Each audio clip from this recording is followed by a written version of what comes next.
strict no-phone rule at home, William reveals parenting boundaries, and this revelation has quickly become one of the most discussed royal stories of the week.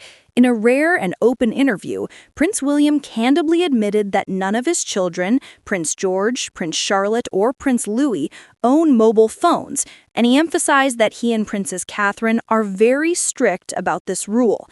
That one statement has not only given the world a glimpse into the domestic life of the future king, but has also reignited a wider conversation about modern parenting, technology, and the pressures of raising children in a digital age.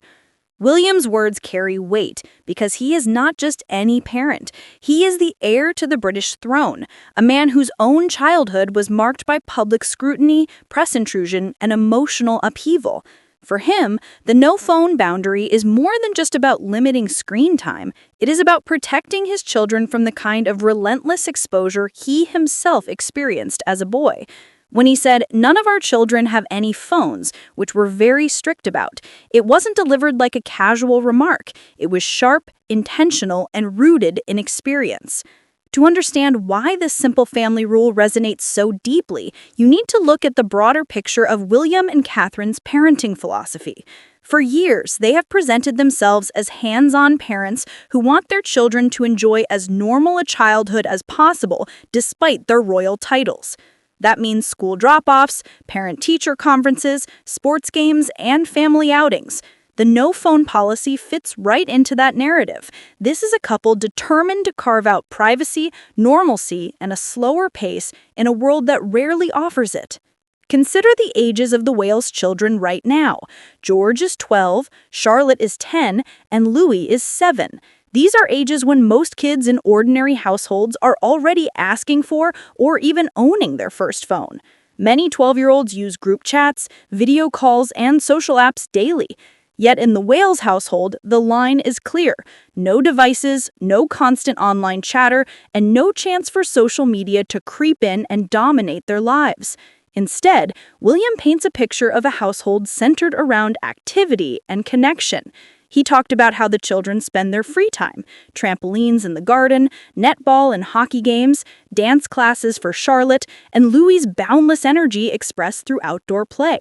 Even attempts at playing musical instruments fill their home with noise and laughter, all of it deliberately analog, deliberately unplugged.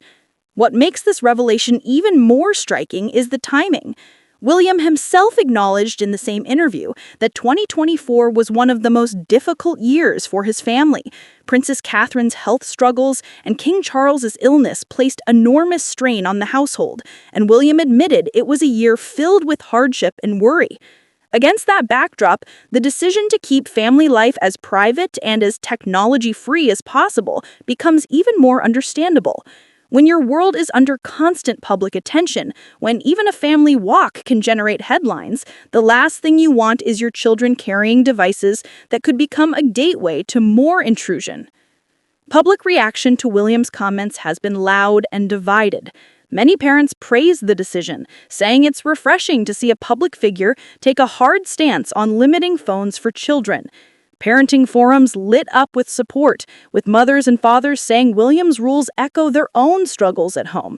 Struggles with kids glued to screens, dinner tables disrupted by constant scrolling, and bedtime routines sabotaged by endless notifications.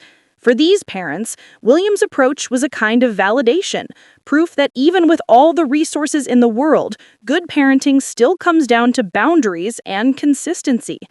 But not everyone agreed. Critics argued that William's stance highlights the privilege gap. It's easy for a royal family, living on estates with vast gardens, private tutors, and an army of staff, to ban phones because their children have endless access to safe, enriching activities. Ordinary families, they point out, often rely on phones for safety, communication, and even education. So while William's comments make sense for the royal household, some felt they were out of touch with the realities of modern families. Still, the symbolism of the decision cannot be ignored. As a future king, William's words ripple far beyond his own household. By talking about phones, he inserted himself into a much larger global parenting debate, one that spans school classrooms, government policies, and dinner tables around the world.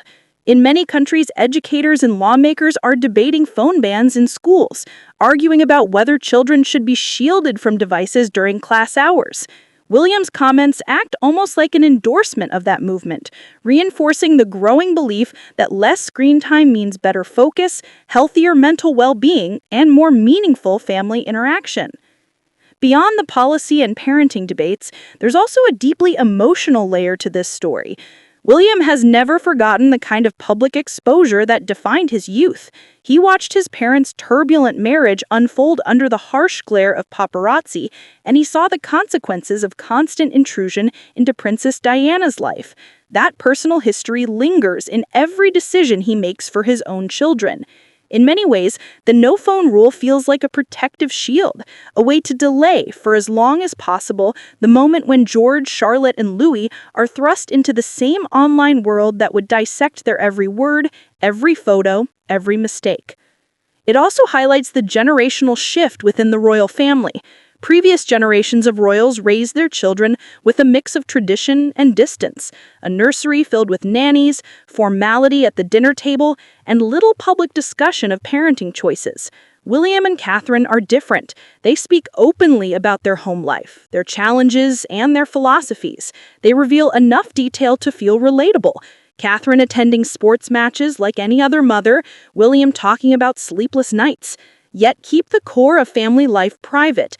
The no-phone policy is the perfect example, a detail specific enough to spark debate, but broad enough to protect their children's privacy.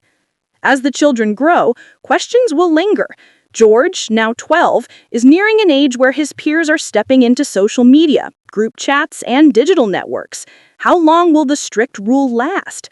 Will there be a staged introduction to devices as the children mature, or will William and Catherine hold their line even as the pressures of teenage life mount?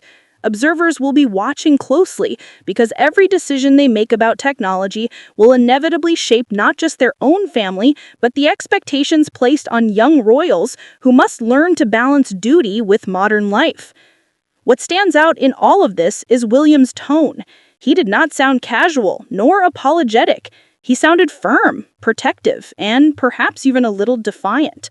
By saying very strict, he emphasized that this is a boundary not up for negotiation. And in that choice of words, you glimpse the seriousness of a father who has lived through public trauma and is determined to do everything differently for his own children. The reaction from fans underscores just how carefully people read into every detail of royal life. Social media flooded with comments like, "Good on William, children need to be children," while others said it's easy to enforce rules when you're a prince. Try being a working parent with no help.